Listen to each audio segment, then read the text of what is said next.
दोस्तों नमस्कार, स्वागत है एक बार फिर से आप सभी के अपने प्रिय चैनल पर। दोस्तों अभी की जो सबसे बड़ी खबर आ रही है, जहां पर इमरान खान ने कहा है कि मोदी की जगह कोई और पीएम होता तो सुलझ गए होते रिश्ते। जी हां दोस्तों, बौखलाते हुए इमरान खान ने बड़ी बात कह दी है दोस्तों। अनुच्छेद 370 को लेकर भी भारत को जिम्मेदार ठहराया है। जी हाँ दोस्तों, बताएंगे पूरी बात और क्या क्या बात कही है इमरान खान ने, साथ ही बताएंगे जहाँ इमरान खान ने कहा है कि अमेरिका के साथ बराबरी का रिश्ता चाहता है जैसे भारत का रिश्ता। जी हाँ दोस्तों, बताएंगे ये भी खबर आपको, जहाँ पर पाकिस्तान अपनी आदत और आतंकवाद को लेकर चीजें नहीं सुधारेगा, लेकिन भारत जैसा ही उसको अमेरिका के साथ रिश्ते चाहिए। जी हाँ दोस्तों, ये भी खबर बताएंगे। साथ ही बताएंगे आपको जहाँ पर व्हाइट हाउस में घंटों चली है जो बाइडेन और अफगानिस्तान के राष्ट्रपति अशरफ गनी के साथ बातचीत। जी हाँ दोस्तों, दिया है हर संभव मदद का भरोसा और भी बहुत सारी चीजों पर डील हुई है दोस्तों। बताएंगे क्या है इनके बीच का खबर। साथ ही बताएंगे दोस्तों जहां पर जम्मू कश्मीर से बड़ी खबर, जहां आतंकियों ने श्रीनगर में सीआरपीएफ के बंकर पर फेंका है बम। जी हाँ दोस्तों, जिसके बाद हताहत वहाँ शुरू हो गई दोस्तों। बताएंगे कैसा रहा वहाँ का स्थिति। जी हाँ दोस्तों, साथ ही आपको बताएंगे जहाँ पर अब खुद प्रधानमंत्री नरेंद्र मोदी जी कारगिल लद्दाख के नेताओं से करेंगे बात। जी हाँ दोस्तों, जल्द ही आ रहा है वो दिन और कितनी तारीख को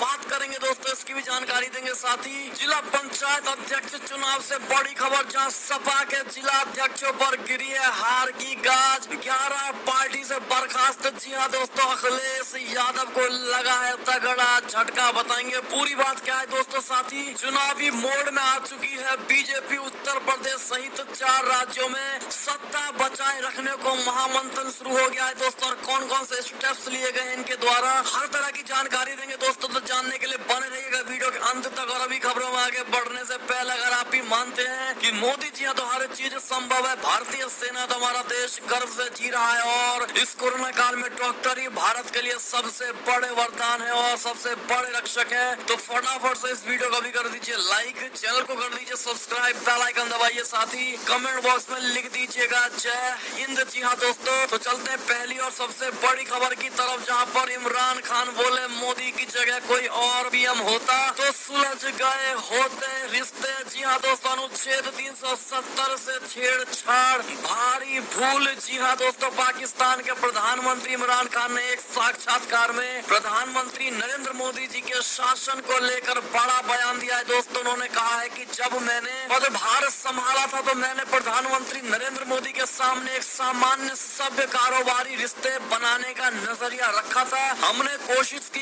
लेकिन बात आगे बढ़ी ही नहीं। खान ने यह भी दावा किया कि अगर वहाँ कोई दूसरा भारतीय नेतृत्व होता, भारतीय प्रधानमंत्री होता तो मुझे लगता है हमारे उनके साथ अच्छे रिश्ते होते और आज भारत के साथ हमारी बातचीत अच्छी खासी हो रही होती। और हाँ, हम अपने सभी मतभेदों को बातचीत के जरिए सुलझा चुके होते। जी हाँ दोस्तों, उन्होंने आगे कहा कि भारत द्वारा अगस्त 2019 में जम्मू कश्मीर को दिए गए विशेष दर्जे को वापस लेने, यानी अनुच्छेद 370 को वापस लेने और राज्य को 2 केंद्र शासित प्रदेशों में विभाजित करने के फैसले के बाद दोनों देशों में संबंध और बिगड़ गए। कश्मीर में यथा स्थिति पर खान ने कहा कि मुझे लगता है कि ये भारत के लिए एक आपदा है, क्योंकि इसका मतलब होगा कि ये विवाद बना ही रहेगा और भारत तथा पाकिस्तान के बीच सामान्य रिश्तों में बाधक रहेगा। जी हाँ दोस्तों, उन्होंने कहा कि भारत पाकिस्तान को बता चुका है कि वो पड़ोसी से सामान्य रिश्ते चाहता है जो आतंकवाद, दुश्मनी और हिंसा से मुक्त हो। खान ने आगे कहा कि अमेरिका की ये धारणा गलत थी कि चीन के खिलाफ भारत सुरक्षा कवच होगा। जी हाँ दोस्तों, ऐसे में आप इमरान खान की बौखलाहट साफ समझ पा रहे होंगे दोस्तों, जिस प्रकार से उनको लगता है कि मोदी जी के अलावा कोई और प्रधानमंत्री होते तो उनके रिश्ते भारत से आज अच्छे बने होते। ऐसे में आपकी क्या राय होगी दोस्तों, क्या जवाब देना चाहेंगे आप, जिस प्रकार से मोदी जी को भारत और पाकिस्तान के बीच रिश्तों का दरार इमरान खान की तरफ से माना जा रहा है दोस्तों। ऐसे में आप किस प्रकार से जवाब देना चाहेंगे जो मोदी जी की खिलाफी करता है दोस्तों। ऐसे में 2 बातें जरूर लिखिएगा इमरान खान को लेकर। बढ़ती अगली खबर की तरफ, जहां पर इमरान खान ने अमेरिका को लेकर भारत के साथ रिश्तों को अपने लिए ऐसे बताया है दोस्तों। इमरान खान ने कहा है कि अमेरिका के साथ बराबरी का रिश्ता चाहता है पाकिस्तान, जैसा भारत का है। जी हाँ दोस्तों, अमेरिका के युद्ध प्रभावित अफगानिस्तान से जाने के बाद वहां और क्षेत्र में पाकिस्तान द्वारा निभाई जा सकने वाली भूमिका को रेखांकित करते हुए प्रधानमंत्री इमरान खान ने शनिवार को कहा है कि पाकिस्तान वॉशिंगटन के साथ सभ्य और बराबरी वाले रिश्ते चाहता है, जैसे कि अमेरिका के ब्रिटेन या भारत के साथ है। इमरान खान ने इस बयान से चीन को बड़ा झटका लग सकता है दोस्तों, क्योंकि चीन और अमेरिका के बीच लगातार तनातनी जारी है। जी हाँ दोस्तों, ऐसे में आप देख ही पा रहे होंगे दोस्तों कि पाकिस्तान अपना व्यवहार नहीं बदलने वाला दोस्तों, और आतंकवाद पाले रखता है अपने देश में, दूसरों पर आतंकी हमले करवाता है दोस्तों, अपनी नीयत साफ नहीं रखता। ऐसे में उसको भारत जैसे रिश्ते अमेरिका के साथ चाहिए। ऐसे में आप दो राय अवश्य दीजिएगा दोस्तों। बढ़ते अगली खबर की ओर, जहां पर पाकिस्तान पर तलवार लटकाए रखना चाहती है कुछ ताकतें। एफएटीएफ के फंदे से गर्दन नहीं निकलने पर बोले विदेश मंत्री कुरैशी। जी हाँ दोस्तों, पाकिस्तान पर तलवार लटकाए रखना चाहती है कुछ ताकतें। मनी लॉन्ड्रिंग और टेरर फंडिंग पर नजर रखने वाली वैश्विक संस्था फाइनेंशियल एक्शन टास्क फोर्स यानी एफएटीएफ की ओर से पाकिस्तान को ग्रे लिस्ट में बरकरार रखा गया है। आप सभी जानते होंगे एफएटीएफ चीफ ने शनिवार को इस फैसले की घोषणा करते हुए साफ कहा था कि हाफिज सईद और मसूद अजहर जैसे आतंकवादियों को पालने की वजह से पाकिस्तान को एक बार फिर सख्त निगरानी में रखने का फैसला किया गया है। बार बार मुंह पर काली पोते जाने के बावजूद बेशर्मी से अपनी करतूत पर पर्दा डालने की नाकाम कोशिश करते हुए विदेश मंत्री शाह महमूद कुरैशी को इसमें विदेशी ताकतों का हाथ नजर आ रहा है दोस्तों, और माना यह जा रहा है कि उनका इशारा भारत जैसे देशों पर है जिन्होंने आतंकवाद पर नकेल कसने के लिए पाकिस्तान पर वैश्विक दबाव बनाने में कोई कसर नहीं छोड़ा है दोस्तों। उन्होंने साफ कहा है कुरैशी ने कि पाकिस्तान पर तलवार लटकाए रखना चाहती है कुछ दुश्मन देश है। जी हाँ दोस्तों, ऐसे में क्या लगता है आपको, जब एफएटीएफ से बाहर नहीं निकल पाए तो अंगूर खट्टे हैं वाला हिसाब चल रहा है दोस्तों इमरान खान को लेकर और पाकिस्तान को लेकर। ऐसे में आपकी क्या राय होने वाली है, कमेंट जरूर करिएगा दोस्तों, और वीडियो को अभी तक लाइक नहीं किया तो लाइक जरूर कर दीजिएगा। बढ़ते अगली खबर की तरफ, जहां पर यूएन में पाकिस्तान पर गर्जा भारत, कहा कुछ देश आतंकवाद फैलाने के लिए साफ तौर पर दोषी है। जी हाँ दोस्तों, आपको बता दें कि भारत ने सीधे मुकद्दर क्या है ये तो मालूम नहीं, लेकिन रब पाकिस्तान का नाम न लेते हुए कहा कि कुछ देश ऐसे हैं जो आतंकवादी गतिविधियों का समर्थन करने और आतंकवादियों को पनाह देने के लिए साफ तौर पर दोषी है। भारत ने भले ही स्पष्ट तौर पर ना कहा हो, लेकिन उसका इशारा पाकिस्तान की तरफ ही था। ऐसे में दोस्तों टीएस तिरुमूर्ति ने डायरेक्ट पाकिस्तान की तरफ इशारा नहीं किया दोस्तों, लेकिन आप कमेंट सेक्शन में पाकिस्तान को कहा है, पाकिस्तान को कहा, ये बात कमेंट में जरूर लिख दीजिएगा दोस्तों, ताकि उन सभी पाकिस्तान के हुक्मरानों को पता चले कि भारत गलत का साथ कभी नहीं देने वाला दोस्तों, और पाकिस्तान जैसे दुश्मनों को कभी नहीं छोड़ने वाला। तो कमेंट में जरूर लिखेगा पाकिस्तान से कहा है। चलते अगली खबर की ओर, जहां पर व्हाइट हाउस में घंटों चली जो बाइडेन और अफगानिस्तानी राष्ट्रपति अफगानी के बीच बातचीत, दिया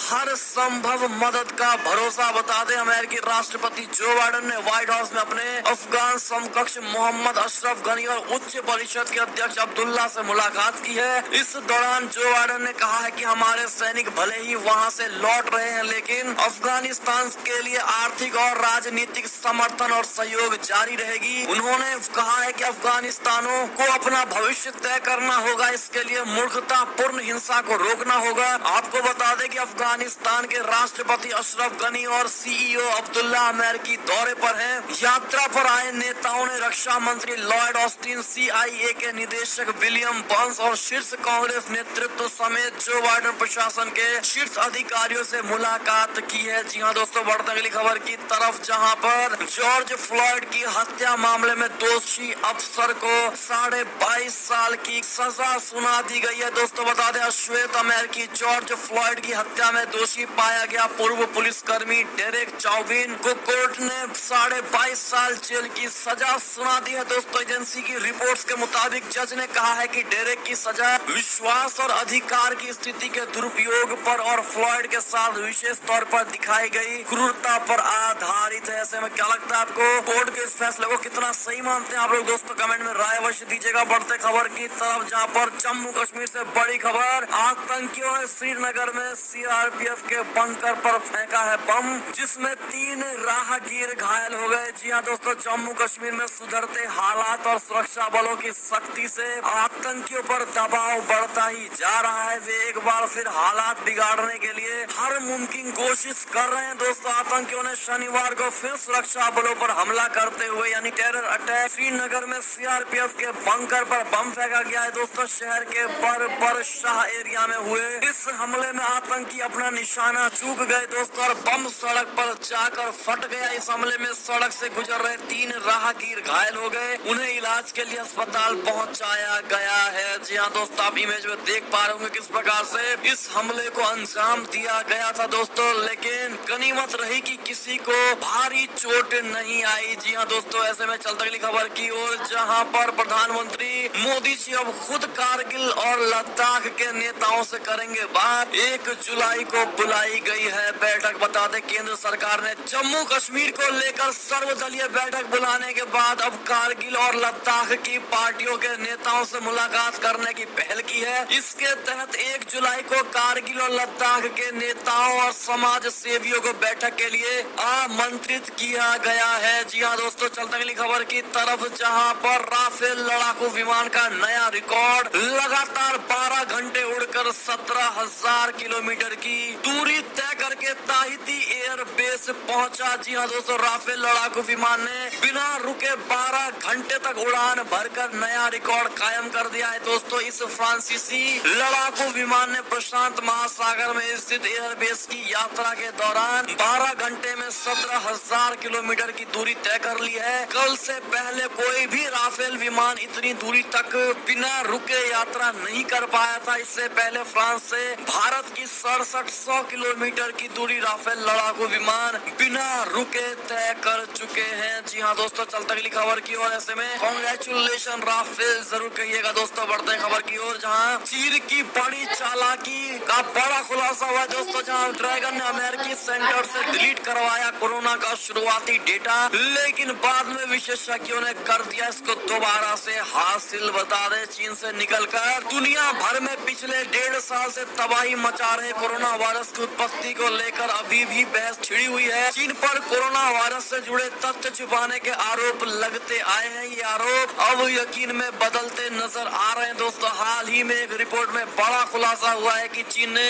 बड़ी ही चालाकी से अपने यहाँ के शुरुआती कोरोना मरीजों के नमूनों की जांच और वायरस के जेनेटिक सीक्वेंसिंग से जुड़े आंकड़ों को अमेरिकी डेटाबेस से डिलीट करवा दिया। जी हाँ दोस्तों, लेकिन इस रहस्यमयी ढंग से गायब हुए वुहान के शुरुआती 241 कोरोना केसों के आंकड़ों में से 13 मरीजों का डेटा दोबारा हासिल कर दिया गया है दोस्तों। और अब ऐसे में देखना ये होगा कि इस डेटा के बाद चाइना कितना पकड़ में आता है दोस्तों, और वायरस को लेकर कितना बड़ा खुलासा चाइना के खिलाफ हो पाता है। क्या लगता है आपको दोस्तों? अगर आप भी मानते हैं वायरस चाइना सही आए तो कमेंट सेक्शन में चीनी वायरस भारी मात्रा में लिखिएगा दोस्तों। चलते मेरी खबर की ओर, जहां पर ड्रैगनेल में बड़ा अत्याचार, उइगरों मुस्लिमों को मामूली केसों में 25 साल तक कैद दे रहा है चीन। बता दे, चीन में उइगर मुसलमानों को आपसी झगड़े जैसे मामूली या झूठे आरोप तक में 5 से 25 साल तक की कैद दी जा रही है दोस्तों। सरकारी आंकड़ों के मुताबिक जांच राज्य में साल 2014 के बाद से लंबी सजा के लिए उन पर आतंक फैलाने, अलगाववाद और नफरत फैलाने के आरोप लगाने के मामले तेजी से बढ़े हैं। चलते अगली खबर की तरफ, जहां पर चीन की अनुमति के बिना उइगरों के साथ दुर्व्यवहार की जांच कर सकता है संयुक्त राष्ट्र। जी हाँ दोस्तों, संयुक्त राष्ट्र मानवाधिकार उच्चायुक्त मिशेल बोचेलेट के चीन दौरे की घोषणा पर प्रतिक्रियाएं आनी शुरू हो गई हैं दोस्तों। उन्होंने सोमवार को कहा था कि वो उइगर मुसलमान के खिलाफ गंभीर दुर्व्यवहार की रिपोर्टों पर गौर करने के लिए इसी साल चीन के शिनजियांग प्रांत का दौरा करेंगी। और उनकी इस घोषणा के बाद अब पश्चिमी राजनयिकों का कहना है कि बोचलेते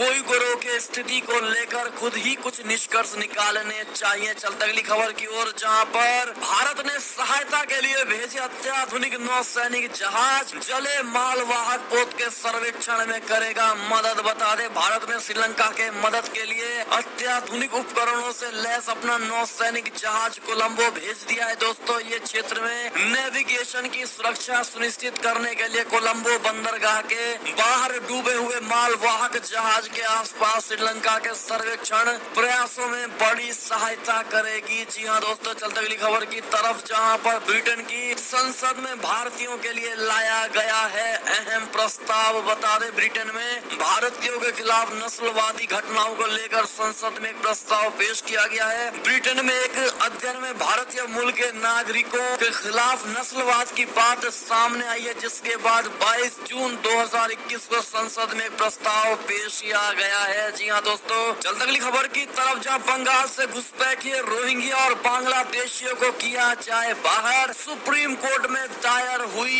याचिका। बता दें सुप्रीम कोर्ट में शनिवार को एक जनहित याचिका दाखिल करके केंद्र और राज्य सरकार को 1 साल के भीतर बंगाल में अवैध रोहिंग्या और बांग्लादेशी घुसपैठियों का पता लगाने और उन्हें हिरासत में लेने और निर्वासित करने का निर्देश देने का अनुरोध किया गया है। दोस्तों ये याचिका बंगाल निवासी एवं सामाजिक कार्यकर्ता संगीता चक्रवर्ती द्वारा दाखिल की गई है। जी हाँ दोस्तों, बढ़ते अगली खबर की तरफ, जहां पर बीजेपी नेता रविंदर रैना ने कहा है कि 370 को अब जम्मू कश्मीर में कयामत तक बहाल नहीं किया जा सका। जी हाँ दोस्तों, भारतीय जनता पार्टी ने जम्मू कश्मीर में धारा 370 की बहाली की मांग कर रहे राजनेताओं पर तीखा हमला बोलते हुए कहा है कि जम्मू कश्मीर में दोबारा इस धारा को लागू करना असंभव है। बीजेपी ने यह भी दावा किया है कि पाकिस्तान अधिकृत कश्मीर में जो लोग रह रहे हैं वो भारत के नागरिक हैं। जी हाँ दोस्तों, इसमें आप भी कमेंट सेक्शन में पीओके का हिस्सा भारत का है ये बात जरूर लिखिएगा दोस्तों। चलते अगली खबर की ओर, जहां पर जिला पंचायत अध्यक्ष चुनाव उत्तर प्रदेश से बड़ी खबर, जहां सपा के जिला अध्यक्षों पर गिरी हार की गाज, 11 पार्टी से बर्खास्त। जी हाँ दोस्तों, उत्तर प्रदेश के जिला पंचायत अध्यक्ष के चुनावों में मिली हार के बाद समाजवादी पार्टी ने अपने 11 जिला अध्यक्षों को बर्खास्त कर दिया है। दोस्तों चुनाव में पार्टी के खराब प्रदर्शन के बाद जिला अध्यक्ष पद मुक्त कर दिए गए हैं। पार्टी नाराज है कि कैसे चुनाव में सपा से चुने गए जिला पंचायत सदस्यों की ज्यादा होने के बाद भी जिला अध्यक्ष के चुनाव में हार मिली है। दोस्तों शीर्ष नेतृत्व पार्टी के खराब प्रदर्शन से नाराज था। हटाए गए जिला अध्यक्षों में गोरखपुर और भदोही के अध्यक्ष भी शामिल हैं। जी हाँ दोस्तों, गौरतलब है कि कई जगहों पर भारतीय जनता पार्टी के प्रत्याशी निर्विरोध भी जीत गए हैं। जी हाँ दोस्तों, ऐसे में क्या लगता है दोस्तों उत्तर प्रदेश के होने वाले चुनाव में किसकी जीत हो सकती है? कमेंट में राय अवश्य दीजिएगा। बढ़ते अगली खबर की तरफ, जहां फरीदाबाद में डेल्टा प्लस की बड़ी एंट्री नजर आई है दोस्तों, जहां पर ESIC मेडिकल कॉलेज में मिला पहला मरीज। जी हाँ दोस्तों, देश में कोरोना की दूसरी लहर भले ही धीमी पड़ती नजर आ रही है दोस्तों, लेकिन कोरोना के नए वेरिएंट यानी डेल्टा प्लस ने एक्सपर्ट्स की चिंता बढ़ा दी है दोस्तों। ऐसे में हरियाणा के फरीदाबाद के लिए खतरे की घंटी बज चुकी है। जानकारी के मुताबिक पहला केस फरीदाबाद के ESIC मेडिकल कॉलेज में पाया गया है। जी हाँ दोस्तों, अगली खबर की बात करें तो भारत में जुलाई तक आ सकती है जॉनसन एंड जॉनसन की कोरोना वैक्सीन। कीमत होगी 1855 रुपए। जी हाँ दोस्तों, मेडिकल उत्पाद बनाने वाली अमेरिकी कंपनी जॉनसन एंड जॉनसन की कोरोना वायरस की वैक्सीन जुलाई तक भारत में आ सकती है। Association of health care providers America company Johnson and Johnson से निजी तौर पर वैक्सीन खरीदने की तैयारी कर रहा है। बढ़ती अगली खबर की ओर, जहां पर उत्तर प्रदेश में ऑपरेशन क्लीन का ब्यौरा, 25 गैंगस्टरों से योगी सरकार ने वसूले 11 अरब 28 करोड़। जी हाँ दोस्तों, उत्तर प्रदेश में बीजेपी की सरकार आने के बाद मुख्यमंत्री योगी आदित्यनाथ ने सूबे में ऑपरेशन क्लीन चलाकर कई चर्चित माफियाओं पर लगाम लगाने का काम किया। सीएम योगी की ओर से प्रदेश को अपराध मुक्त बनाने के लिए चलाए गए ऑपरेशन क्लीन के तहत सरकार सूची से चिन्हित किए गए मुख्तार अंसारी, अतीक अहमद समेत 25 नामी माफियाओं पर गैंगस्टर एक्ट की कार्यवाही करते हुए 11.28 अरब की संपत्ति जब्त की गई है। दोस्तों योगी सरकार में 5558 मामले दर्ज करके 22,259 अपराधियों के खिलाफ कार्यवाही की गई है। जी हाँ दोस्तों, ऐसे में अगर आप भी मानते हैं योगी जैसा मुख्यमंत्री आज तक नहीं हुआ है दोस्तों उत्तर प्रदेश में, तो आप भी कमेंट सेक्शन में आगे किसको मुख्यमंत्री देखना चाहेंगे राय सुझाव जरूर दीजिएगा दोस्तों कमेंट में। चलते अगली खबर की तरफ, जहां पर